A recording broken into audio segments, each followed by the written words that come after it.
figura del cantautor clàssic, vigilant moral al servei de la societat civil, troba la seva encarnació contemporània en músics com Pau Alabajos. El cantautor de Torrent reprèn en la seva obra moltes de les temàtiques associades històricament al gènere i les combina amb una habilitat especial per a escriure cançons d'amor de clara filiació pop. No hem posat el nas en Santa Maria del Fiore, no hem creuat el Ponte Vecchio esquivant 10.000 turistes, no hem guardat fotografies ni una mísera postal de la cúpula gegant de Brunelleschi. Mai no hem visitat la galeria dels Uffizi, no hem vibrat amb l'obra mestra dels pintors renaixentistes, no hem pujat al Belvedere, ni hem vist Florència als nostres peus, no hem posat un forrellat al nostre amor etern. Però em conec de memòria els teus llençols, la geografia del teu cos, cada racó del dormitori on hem plantat cara a l'hivern, cada centímetre de tu, cada constel·lació que dus, gravada en la pell de l'esquena. No hem berenat junts en plaça de la Signoria, no hem vist el Palau dels Pitti ni el David de Miquel Àngel, no hem llançat una moneda dins de la font del Neptú, ni hem contemplat l'altar de Santa Croce. Però em conec de memòria els teus llençols, la geografia del teu cos, cada racó del dormitori on hem plantat cara a l'hivern, cada centímetre de tu, cada constel·lació que dus, gravada en la pell de l'esquena. Reconec perfectament l'alarma del despertador, la nostra roba en un muntó, tantes pel·lícules que no hem vist i crec que no veurem mai, cada carícia recurrent, 1000 confidències en paper i massa deus contra rellotge.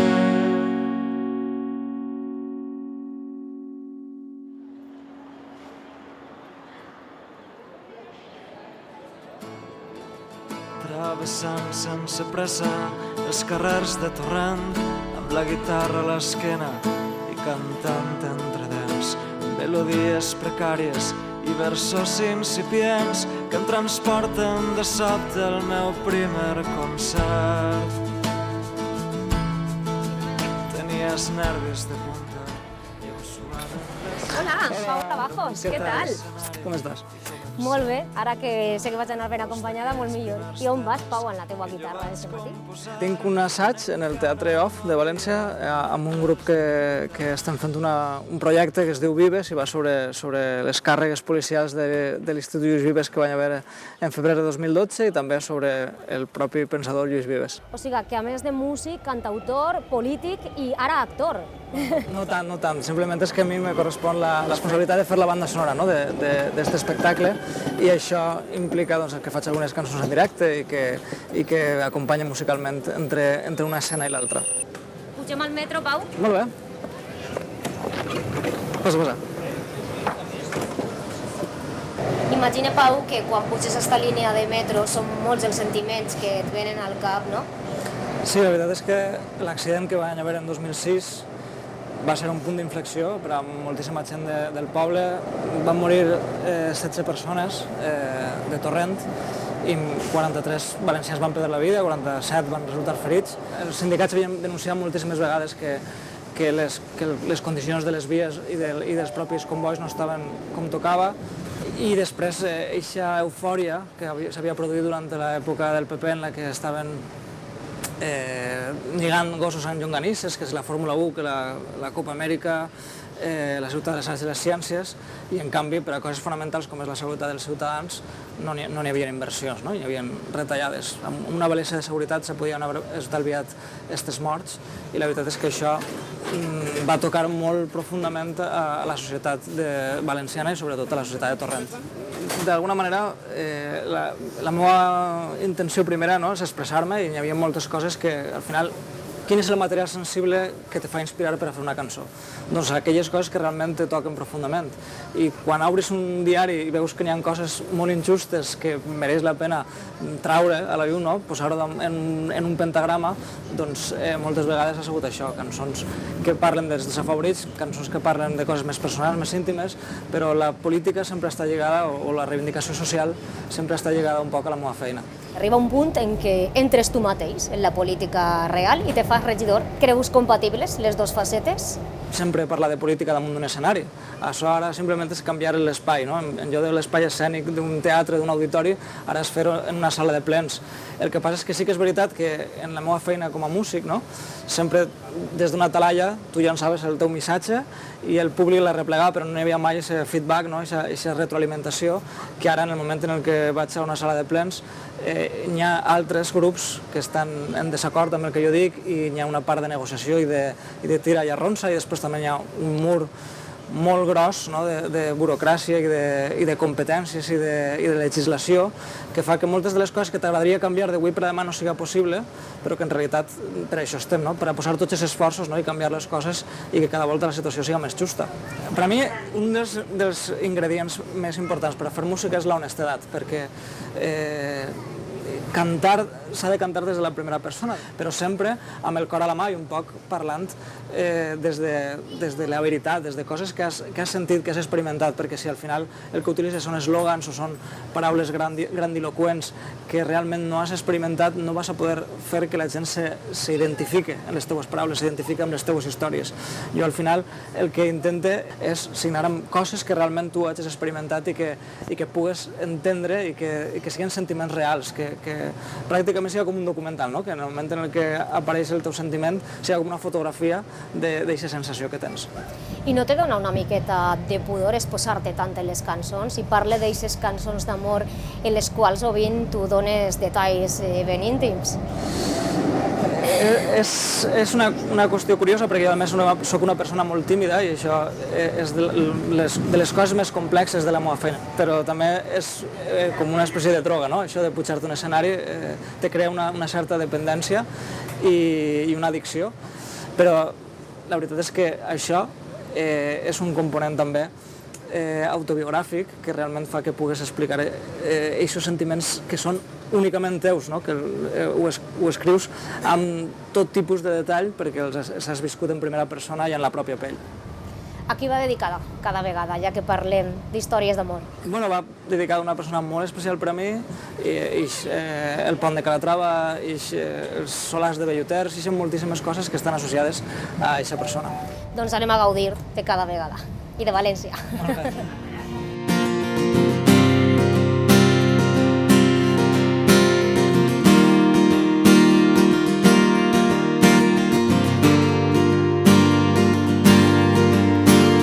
Cada vegada que em posa aquesta camisa penso en tu, recorda el moment concret en què me la regalares. Cada vegada que passa prop de les torres de Serrans o camines sense rumb pels carrers del centre històric. Cada vegada que em fixe en el palau de l'exposició, en els solars de Belluters o en el pont de Calatrava, et trobe a faltar terriblement. Em costa viure sense tu, atrinxerat en la distància.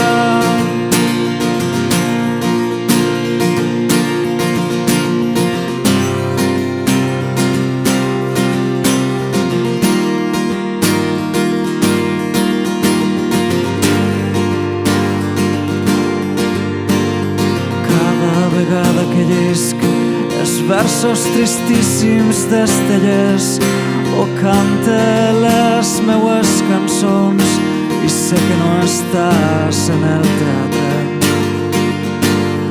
Cada vegada que torque la pols d'aquells vinils antics que t'arriscares a comprar en un antiquari de Tolosa.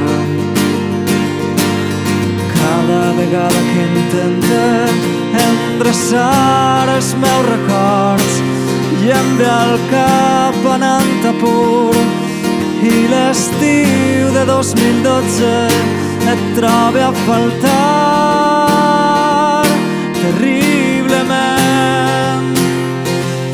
Em costa viure sense tu, atrinxerat en la distància, i no puc oblidar ni per un moment aquests 8 mesos tan durs que se m'han fet una muntanya, que se m'han fet una muntanya, que se m'han fet una muntanya, que se m'han fet una muntanya.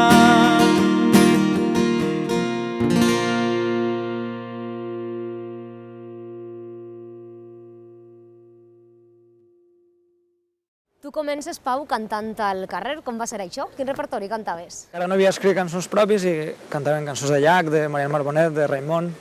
I bé, al principi era una cosa un poc de passar-ho bé, de finançar-se el berenar, no? Amb les monedes que t'anaven ficant en la funda. I poquet a poquet, quan vaig començar a escriure les meves primeres cançons i vam fer el primer disc en 2004, vam haver d'abandonar-ho perquè els teatres o les cases de cultura o els auditoris, no, ocupaven més el nostre espai de concerts. I bàsicament va ser una experiència molt bonica per a mi perquè realment és trobar-te el públic en primera persona. Moltes vegades no esperen trobar-te i, per tant, si aconsegueixes captar la seva atenció és que realment estàs fent les coses molt bé. Per tant, és una escola de músics per a mi, el carrer.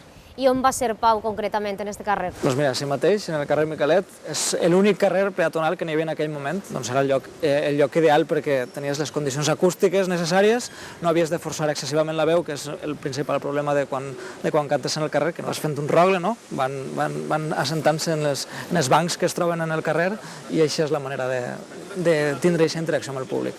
I d'ací del carrer, Miquelet, a l'amor i la ferocitat, a este nou disc, què vols suggerir amb este títol? L'amor i la ferocitat és un vers extret d'un poema de Vicent Andrés Tellers que es diu M'aclame tu, i a més és una cançó que va fer Ovidi Montllor preciosa, una de les millors que s'han escrit en la nostra llengua, la més bonica. La veritat és una de les meves preferides. Me venia molt bé per a definir el disc. Tens la part de l'amor, que són les cançons més íntimes, més privades, més personals, i tens la part de la ferocitat, que és la part visceral, més política, més social, més parlada des de la primera persona del plural del nosaltres, i per això. És per a tu la cançó o la música una vàlvula d'escapament per deixar anar a aquesta ràbia davant de la realitat que estem vivint?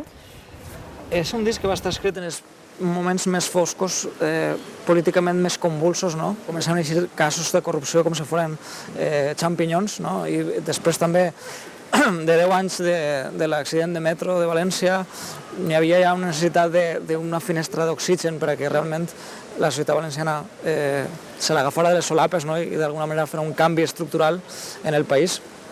I bàsicament per això les cançons són tan explícites, tan viscerals, i van buscar també un arranjament més elèctric i més contundent. Per això n'hi ha guitarres elèctriques, n'hi ha bateries, és un disc més dur que habitualment, que respon a una necessitat imperiosa de llançar cap a fora tota aquesta ràbia continguda de tants i tants anys, no?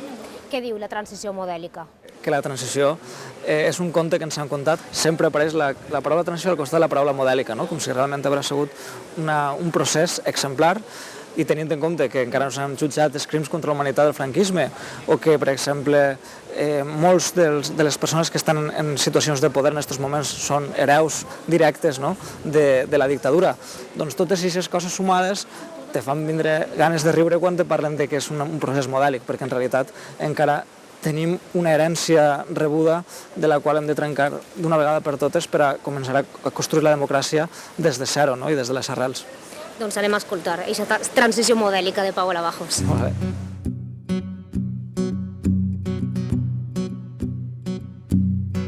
Em venen ganes de vomitar amb el xantatge de les vostres lleis que instauraren una democràcia entre cometes i subratllat. Els arguments s'han quedat obsolets, El paper ja s'ha descolorit, però vosaltres seguiu aferrant-vos a la vostra Bíblia del 78. No és legal alterar ni una coma sense consens. I després reformeu un article amb una simple encaixada de mans. Prou de pantomimes institucionals. Sou les dues cares d'un mateix engany.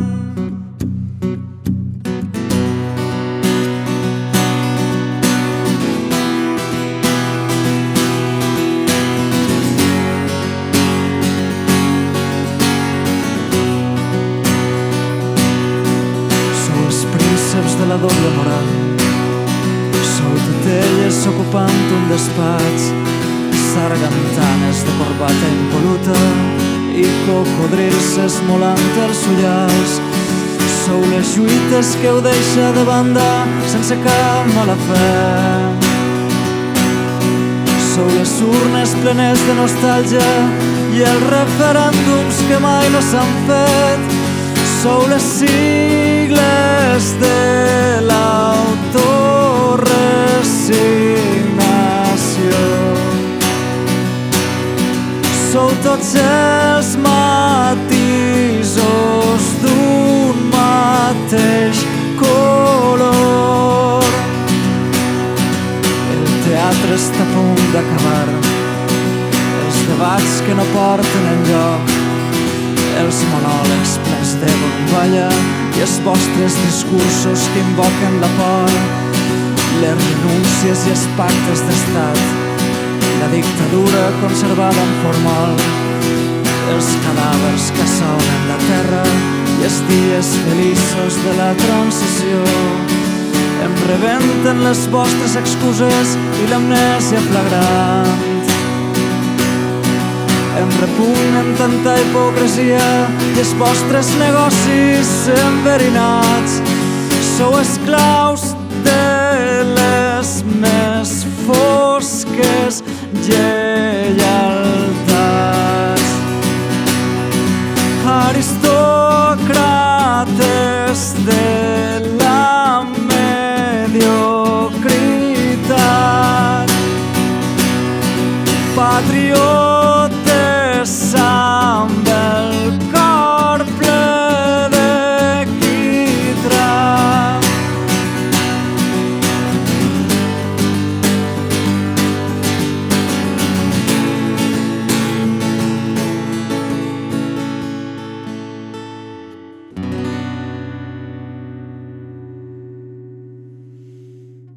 Estellés està molt present en tots els teus discos. Bàsicament perquè és un poeta que escriu pràcticament com si t'estigués parlant a tu, i aquesta proximitat és el que te fa identificar-te més, no? I que n'hi hagi una empatia més gran. I des de sempre m'ha encantat, no? La manera en la que ha explicat València i com junta aquests dos factors, no? El factor polític que explica el tardofranquisme, no? L'última part de la dictadura i la transició, i després també la part emocional, la part de l'amor, que és espectacular. Per què te'n vas a Nashville a gravar el teu últim disc? Fins al 2014 havíem fet 3 discos que eren molt semblants. Havien tingut una presència d'arranjaments d'orquestra o arranjaments de corda, no? Simfònics, molt important, i els discos havien sigut d'una factura molt clàssica perquè anava molt en la línia de les coses que explicàvem, no? I com que este disc era un disc que naixia molt del ventre, no? Un disc que parlava d'aquesta situació tan convulsa políticament parlant, necessitàvem una cosa que fos molt més contundent, que tinguera més ràbia, i vam buscar una cosa més elèctrica, i per això vam contactar amb Brad Jones, que és el productor del disc, que ens va explicar les condicions. És un disc gravat íntegrament en directe amb músics americans, que també ens obri noves mires, no? Estem també començant a canviar, no? I a fer altres coses, a experimentar. Una volta ja hem fet discos i hem compartit les nostres cançons amb tantíssima gent. I això t'ha dut precisament a canviar d'estil i a fer el disc més pop del que tenies en tota la teua trajectòria. És un camí que penses seguir? en avant? La veritat és que és una cosa molt improvisada. Quan te fiques a fer un disc no estàs pensant realment en què és el que vols aconseguir. Jo vaig escrivint cançons i una volta les tens totes i has fet el compendi, l'inventari del disc, dius què és el que em demanen, quin és l'estil que voldria donar-li o quina és la coherència que voldria atorgar-li a este projecte. Les pròpies cançons són les que demanen un tipus de producció determinada. En aquell cas vam apostar per Brad Jones i per un producte molt embolcallat a la manera americana i el pròxim treball no sé encara com serà. Doncs si te pareix anem ja cap a la sala off, que tinc ganes de veure't assajar. Anem?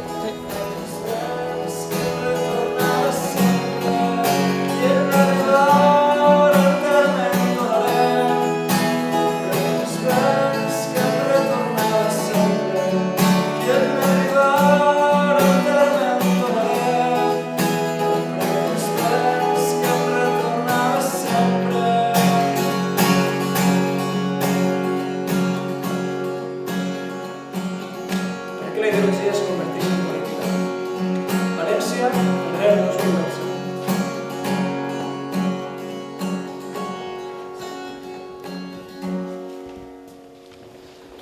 D'acord.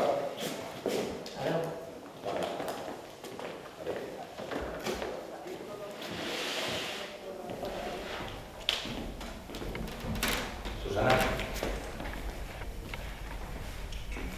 Como ya veis, estic así. Sí, ja, però... Dic que els companys de la concentració. Pau, coneguem la teva implicació en molts col·lectius. Vas ser membre fundador del col·lectiu Ovidi Montllor. Com ha canviat la música en València des que es va fundar aquest col·lectiu? Ha canviat moltíssim, ha crescut exponencialment la quantitat de projectes discogràfics que eixen cada any. Hi ha grups de hip-hop en València, hi ha grups de rock, hi ha grups de música electrònica en València, és a dir, que hi ha hagut cada volta més estils representats. La tecnologia ha anat avançant exponencialment. És molt més fàcil enregistrar un disc i, per tant, també ha crescut el nombre de discos que eixen cada any i el que veig és que estem en un moment dolcíssim a nivell creatiu, però sí que tenim algunes assignatures pendents a nivell de difusió o a nivell d'arribada al gran públic. Hem après la lliçó després de tantíssims anys de treballar a la contra, a contracorrent, amb les institucions d'esquenes. Els músics, els artistes, s'han buscat les maneres, l'audàcia necessària per a poder fer la seva feina a pesar de no tindre suport institucional. I, per tant, si torna a caure altra volta l'estructura, nosaltres ja hem viscut aquesta manera de sobreviure i m'imagino que funcionaria de la mateixa manera. Tenim algunes assignatures pendents, com t'he dit abans. Una d'elles és la internacionalització de la música, que evidentment tenim una qualitat i un producte que seria molt exportable, i una altra d'elles és, per exemple, tenir una televisió i una ràdio públiques que donen difusió de la nostra música per arribar amb normalitat a tots els segments de la població i no només aquells que estan conscienciats culturalment o identitàriament o políticament. Cada volta és professionalitzar més, lluitar contra la precarietat laboral que n'hi ha dins de la música en particular i de la cultura en general, i és una feina que vam encetar des del col·lectiu Ovidi Montllor i també s'està intentant crear o constituir un sindicat de músics que realment faci aquesta feina de reivindicació sindical, d'exigir les condicions laborals dignes per als treballadors i treballadores de la música. I Pau Alabajos, quins reptes té? Enguany complim 15 anys damunt dels escenaris i anem a fer una xicoteta gira especial de concerts en què intentarem que el públic sigui el que decidisca amb votacions per internet quin és el repertori que farem en cada concert i d'alguna manera donar aquesta possibilitat als espectadors de que formen part un poc de la decisió de les cançons que al final van a escoltar, i a partir d'aquest moment ja començarem a mirar coses per al nou disc. A qui s'aclama el cantautor de Torrent? Doncs Ovidi, que és l'autor d'aquesta cançó, de M'aclame a tu, que d'alguna manera vam utilitzar-lo com un estendard, com una bandera, perquè va sofrir aquesta discriminació que hem patit els músics valencians estos anys i ens ha valgut com a exemple del que no volem que torni a passar, que la política passe per damunt de la cultura. M'aclame a tu, mare de terra sola, arrapa els teus genolls amb ungles brutes, invoca un homo secret a consigna, mare de pols, segresta d'esperança.